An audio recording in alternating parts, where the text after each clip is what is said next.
Hey, today I'm going to talk about, with respect to reclaiming your securities, why it is that we're claiming an interest in property. And the reason being is because you don't own any property. So that's what we're going to get into today, is why it is that you don't own property and why it is that you have an interest in property that you no longer own. Stay tuned. I said in a previous video, if you didn't get the birth certificate, it's a photocopy here of mine. The one I got, not mine. It's Ontario, Canada birth certificate, not mine, but there's a copy. So that's what I'm talking about. Had you not got that birth certificate, you would still own your property. So this will be a little bit of a takeoff on our first video, Introduction to Trust Estates and Securities. Going back to there and fast forwarding to now for a little more understanding perspective. You may remember in that video and others, I showed a copy of the long form statement of birth, the certificate of live birth, statement of live birth. This is the one that mom and dad sign at the bottom here to certify the birth so that the registrar can register the birth. So it started there. There's documentation previous to that, but I don't care about that, certainly not for purposes of this. So what's happened here is they sequestered this document. And by sequestering this, they took you out of the picture. They took your ownership of property out of the picture, so you no longer own property. They have blocked you from owning property. Let me carry on here. So this gets into the registry system, civil registry, and it's got your information on there. Now the information on this form here is from or of your mom and your dad. Very important, okay? They put that information. There's a blank form here. They put the information on this form. So this information here, including your lawful name on there, came from your mother and your father. You know, the ones who did this, and then 9 months later you popped out, that mother and father. You are their son because they made you. It is your lawful name because that's name from that lawful name, John Smith, came from your mom and your dad. But, as I say, they sequestered this. Look up the word sequester if you're not sure what it means. And when they did that, they then compelled you to have to apply for a birth certificate. Now, the information on this certificate is of or from, in my case, province of Ontario, Canada. The information from mom and dad, information from the other mom and dad, Ontario, Canada. The legal name on here, it's the same name, John Smith, but this is a legal name now. It's a legal name because it's of Ontario, Canada. So lawful name of mom and dad, legal name of Ontario, Canada. In my case, you look on your birth certificate, you can see what's going on there. So they've compelled you now to take this, to apply for this birth certificate. This is the son of Canada. Son of your mother and your father, real beings, substance, men and women. Son of Ontario, Canada, a fictional being. Legal name, John Smith, same as a lawful name, except this one's a legal name. So like I've said before, two beings, same name. The real man, the son of mom and dad. The fictional being, the son of Canada, same name. But they're not the same name because one's a lawful name and the other's a legal name. But they look and sound the same. Now by compelling you to apply for the birth certificate, it's not voluntary. We're getting out of the realm of voluntary. It brought about the attornment. Forces you to use their legal name. To conduct business in that legal name instead of your own name, your lawful name. You see what I'm getting at here? If you're doing business in your lawful name, you can't, but if you could, like it used to be whenever way back when, you would own your property. But now you're using a legal name of Ontario, Canada to do the conduct business and other matters out there, and you don't. That's why you don't own the property, because they've taken your ownership. They've basically taken the men and the women out of the equation, taken their lawful names out of the equation. So, and to move it into the public, now you got to go through that legal name, that birth certificate name. A fictional being. This act also brought about the cause, as I say, the attornment or the appearance or the presumption of an attornment Everybody I know did turn. They thought it was them, right? Causing people to appear as if the son of Canada, John Smith. You were tricked. There's no informed consent. Compelled to think for, speak for, appear for, and do the work in the name John Smith for Ontario, Canada. Her Majesty the Queen. And thus business done in that name is done for Ontario, Canada, Her Majesty the Queen. The owner, the proprietor, / trustee. Key thing is here, well, it's a few key things, but by sequestering this, they compelled you to apply for this. Now people might come back and say, well, they didn't compel you, blah, blah, blah. Well, let them come back and tell you you weren't compelled to do it. I get it. Let them come back and tell you. Remember, we're using some strategy here, a little incorporation strategy. Wise as a serpent, harmless as a dove kind of thing. Further now, so this is more or less confirmed. This series of events, circumstances, has more or less caused, again, remember it's all compelled here. Nothing voluntary about anything that's taken place here. It's all compelled. Think about this. Your father is now presumed to be the father of the country. That would be Her Majesty the Queen, Her Majesty the King's Majesty the King, whatever, the judge sitting on the bench. They all represent Her Majesty, right? They're all as if the Majesty, but they're not Her Majesty, but they're as if Her Majesty. Just like we're not God, but we're as if God, provided we're doing God's will. And those judges on the bench are doing their God's will, Her Majesty's will, through the legislation. So now you know these things, or you can think about these things and get it in for yourself. Now you understand why it is that you're appearing as John Smith in name only, the person. I am the person John Smith in name only. See, none of this, remember, none of this is voluntary.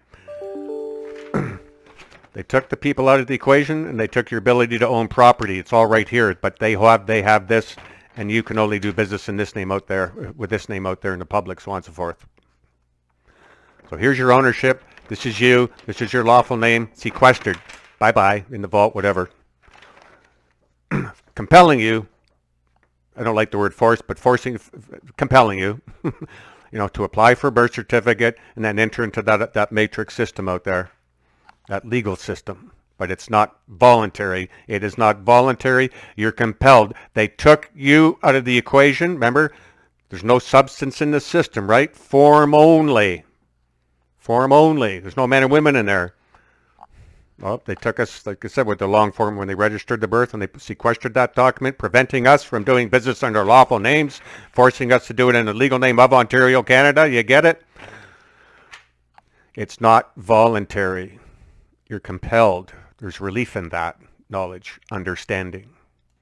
And just because the government holds this registration of birth document, that does represent your ownership of property. Like I said at the beginning of this video and other videos, if you didn't get the birth certificate, you would still own your property. Okay? Because you'd be out there doing business in the lawful name as a man or as a woman, rather than in the legal name as a person or a son of Canada. But again, it's not voluntary. You're compelled. But your ownership is still there and behind the scenes. It's a wonderful thing. You sit back and think about stuff. Go outside and sit on, in the sunshine, the birds chirping, and read some stuff and sit on that rock and think for thyself. So hopefully understand why it is you, through the reclaiming your securities process, what you do through a proxy. Remember, you're not there now, so can't do it in your own name, no substance in the system, right? So that's why we have the proxy. So you're claiming your interest through that proxy, which is a fictional being. That's what they want to see, right? That's what they deal with. But it's your fictional being under your control. So that's how you secure that interest. But the thing to understand here is you're securing that interest because they took your ownership of property, because they prevent you from doing business in your lawful name as a man or a woman. Understand that? Furthermore, one last thing here. In doing what they did, they transferred the usufruct to you. They transferred the usufructory duties to you. But it's not voluntary. You're compelled. You were compelled. And like I say, people could say, no, you weren't compelled. But we're working with it that you're compelled. Let them come back and say, no, you weren't compelled. There's no disclosure. There's none of that. There's no informed consent whatsoever. Who knew all of this stuff? So just pause this for a moment here. Thanks. So quick review.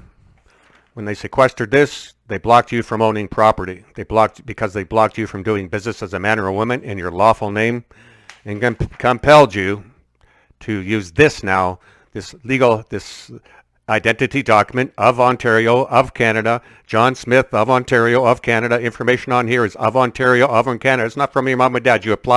Somebody applied to Ontario, Canada, state, province, country, whatever, to get this certificate with this information on it. And I've explained in previous videos the events that transpired there about releasing the information from this to the minister to issue this for benefits and services, so on and so forth. So you see the little transition took place there.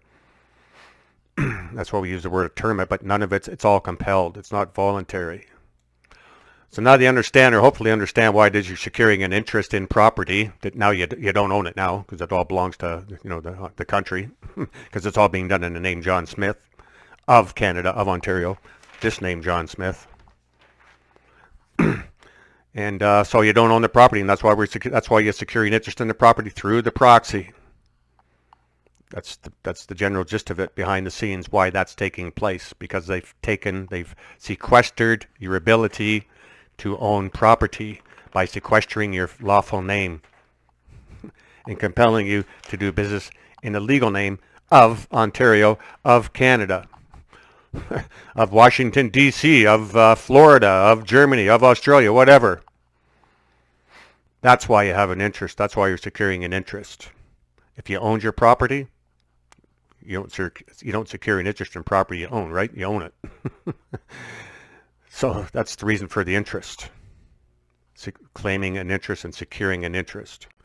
Now we've been talking in our Zoom, in particular in our Zoom meetings, Reclaim Your Security Zoom meetings. We have a file there, Fulfill the Law and Strategy, and this fits right in there actually.